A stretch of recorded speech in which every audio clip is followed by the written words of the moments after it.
বিহু আহি আছে নে নাই? সকলো ৰাইজকে বহাগ বিহুৰ বহুত বহুত শুভেচ্ছা। শ্ৰদ্ধা ৰাইজ, বহাগ মোলৈকেও বহাগ মাথো এটি ঋতু নহয়, ই অসমীয়া জনজীৱনৰ আয়ুস ৰেখা। ডক্টৰ ভূপেন হাজৰিকাই কৈছিল, বহাগ মাত্ৰ এটা ঋতু নহয়, অসমীয়াক হৃদয়ত আলিংগন কৰা আমাৰ জাতিৰ আয়ুস ৰেখা। এই পবিত্ৰ বহাগৰ মংগলময় ক্ষণত মই আপোনালোক সকলোকে বহাগ বিহুৰ শুভেচ্ছা জনাইছো। শ্ৰদ্ধা ৰাইজ, বহাগ বিহু হ'ল আমাৰ জাতীয় উৎসৱ আৰু ইলেকশ্যন হ'ল গণতন্ত্ৰৰ উৎসৱ। ভাৰতৰ প্ৰধানমন্ত্ৰী কোন হ'ব? লোকসভা নিৰ্বাচনে তাৰ বাবে ভোট দিব। যদি আমি বিজেপিক ভোট দিওঁ, নৰেন্দ্ৰ মোদী প্ৰধানমন্ত্ৰী হ'ব, আৰু যদি আমি জাহাজ আৰু জাৰুত ভোট দিওঁ, ৰাহুল গান্ধী প্ৰধানমন্ত্ৰী হ'ব। কিন্তু ভাৰতৰ মানুহে কাক বিচাৰে প্ৰধানমন্ত্ৰী হিচাপে? নৰেন্দ্ৰ মোদী। আজি আপোনালোকে চাওক, বিহু আহিলে মোদীৰ ডিঙিত সদায় বিহুৱান দেখা পাব। কংগ্ৰেছৰ দিনত গড় মাৰিছিলে। মোদী ডাঙৰীয়াই কাজিৰঙাত ৰাতি থাকি গড়ৰ ফটো তুলি বিশ্বৰ পৰিব্ৰাজকসকলক আহ্বান জনালে, কাজিৰঙাত গড় চাবলৈ আহক। কংগ্ৰেছৰ দিনত গড় চাবলৈ আহক, কিন্তু খড়গকে চাবলৈ নাহিব। খড়গকে আমি কাটি থৈ দিছো চোৰাং চিকাৰী দি। মনত আছিল এজন ৰকিবুল হুছেইন নামৰ, তেওঁ মন্ত্ৰী থাকোতে গড় থাকিব কিন্তু খড়গ নাথাকিব। আজি অসমৰ পৰিৱৰ্তন হ'ল। যোৱা বছৰ বিহুৰ ছোৱালী বিহুৱতীয়ে গুৱাহাটীত গৈ বিশ্ব ৰেকৰ্ড কৰিলে। অহা বছৰ আমি দিল্লীত গৈ বিশ্ব ৰেকৰ্ড কৰিম। যাবিনে মাহঁত? লাচিতৰ 145 ফুটৰ প্ৰতিমূৰ্তি হ'ল চৰাইদেউ বিশ্ব ঐতিহ্য ক্ষেত্ৰ হোৱাৰ পথত। আজি আমাৰ অসম উন্নতিৰ পথত। এতিয়া আন্দোলন নাই, ধৰ্ণা নাই, ধৰ্মঘট নাই। বিহুৰ সময়ত কোনো মাতৃৰ বুকু ফুটা নহয়, গুলী বাৰুদ নাই, গ্ৰেনেড নাই, বোমা বিস্ফোৰণ নাই। এখন শান্তিৰ অসম, এখন সমৃদ্ধিৰ অসম, এখন বিকাশৰ অসম, চাৰিওফালে শান্তি। আজি আমি ডাঙৰ কথা চিন্তা কৰিছো। বগীবিল হৈ গ'ল, ধৰা হৈ গ'ল। এতিয়া আমি চিন্তা কৰিছো নুমলীগড় আৰু গহপুৰৰ মাজত ব্ৰহ্মপুত্ৰৰ তললৈ আমি ৰাস্তা বনাম। কাজিৰঙাৰ ওপৰত 32 কিলোমিটাৰ উৰণীয়া সেতু হ'ব।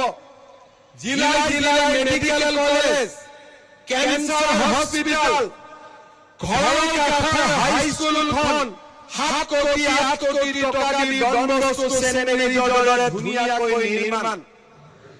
অসমৰ চাৰিওফালে আজি প্ৰগতিৰ আলোড়ন, উৎসৱৰ আলোড়ন আৰু এখন নতুন অসম। ভাৰতৰ ভিতৰতে মোৰ জন্মভূমি অসমক সৰ্বশ্ৰেষ্ঠ ৰাজ্য হিচাপে গঢ়ি তোলাৰ মহাসংকল্পৰ অসম। শ্ৰদ্ধা ৰাইজ, যোৱা 2 বছৰ 8 মাহ আগতে মই অসমৰ মুখ্যমন্ত্ৰীৰ দায়িত্ব লৈছিলো। কভিডৰ সৈতে যুঁজিছিলো। ঘৰে ঘৰে মোদীজীৰ আশীৰ্বাদত মানুহৰ বাবে ভেকচিন লৈ আহিছিলো। আটাল বিদ্ৰোহ বনিতাক মৃত্যুৰ দুৱাৰ মুখৰ পৰা আমি উভতাই আনিছিলো। কভিডৰ ৰণত জিকিছিলো। তাৰ পিছত আমি নতুন সংগ্ৰাম আৰম্ভ কৰিছিলো।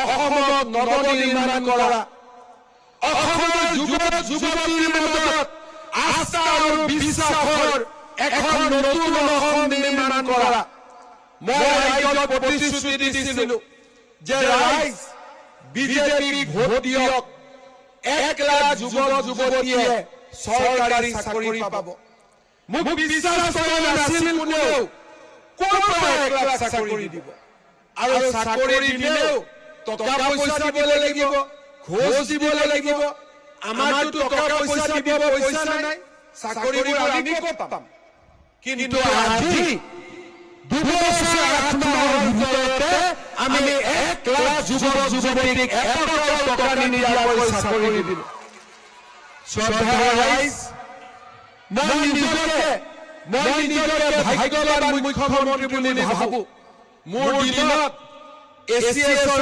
চাকৰি কোনে পায় বজাৰত তৰকাৰী বিক্ৰী কৰা ল'ৰাজনে পায় মোৰ যি মাকে কাৰোবাৰ ঘৰত হাজিৰা কৰে সেই মাকৰ ল'ৰাই আজি পুলিচৰ চাকৰি পায়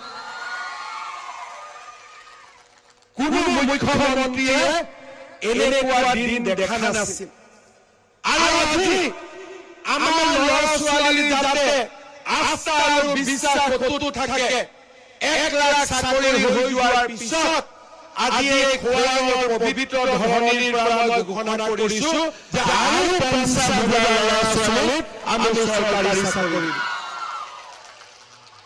জুলাই মাহত পুলিচৰ আগষ্ট মাহত তৃতীয় চতুৰ্থ বৰ্গৰ ছেপ্টেম্বৰত শিক্ষকৰ আৰু 50,000 নতুন চৰকাৰী চাকৰি যিসকল ল'ৰাই চাকৰি নাপাব ব্যৱসায় বাণিজ্য কৰিবলৈ 2 লাখ ল'ৰা ছোৱালীক মই বেংকত নোহোৱাকৈ চৰকাৰৰ পৰা ডাইৰেক্টলি 2 লাখ টকাকৈ লোন দিম ইণ্টাৰভিউ চলি আছে বেংকত যাব লাগে চৰকাৰে টকা দিব ব্যৱসায় বাণিজ্য কৰি পিছত বেংকত যাব চাকৰি কৰক ব্যৱসায় কৰক আমি এখন নতুন অসম নিৰ্মাণ কৰিম আন্দোলন নকৰো আমি পঢ়িম আন্দোলন নকৰো আমাৰ ল'ৰা ছোৱালীক আমি পঢ়ি ডাক্তৰ ইঞ্জিনিয়াৰ কৰিম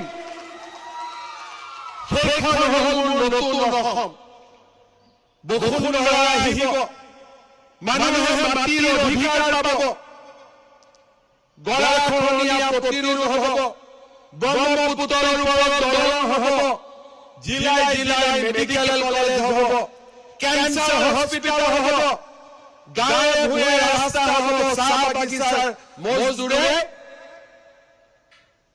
দুগুণ মজদুৰি পাব আজি সেইখন অসমৰ বাবে আমি কাম কৰিছো তামিলনাডু কৰ্ণাটক পাঞ্জাবৰ দৰে খেতিৰ উৎপাদন ধানৰ মূল্য 2200 টকা 600 টকা নহয় সৰিয়হৰ মূল্য চৰকাৰে সৰিয়হ কিনিব 5,000 টকা আজি আমি এখন নতুন অসম নিৰ্মাণ কৰিছো মই যেতিয়া অৰুণোদয়ৰ কথা কৈছিলো কংগ্ৰেছে মোক হাঁহিছিলে যে ক'ৰ পৰা চৰকাৰে প্ৰত্যেক মাহত বেংকত টকা দিব দৰমহা দিব টকা নাই আৰু বেংকত টকা দিব প্ৰত্যেক মাহত দিব এইবিলাক ভেলকি বাজি ভোট লোৱাৰ কাৰণে কৈছে আজি অৰুণোদয় পায় নে নাই আপোনালোকে পায় নে নাপায় এতিয়া গাঁৱে ভূঞে গ'লে কি কয় যে নোপোৱা খেতিক দিব লাগে কিন্তু অৰুণোদয় নাই বুলি কোনেও নকয়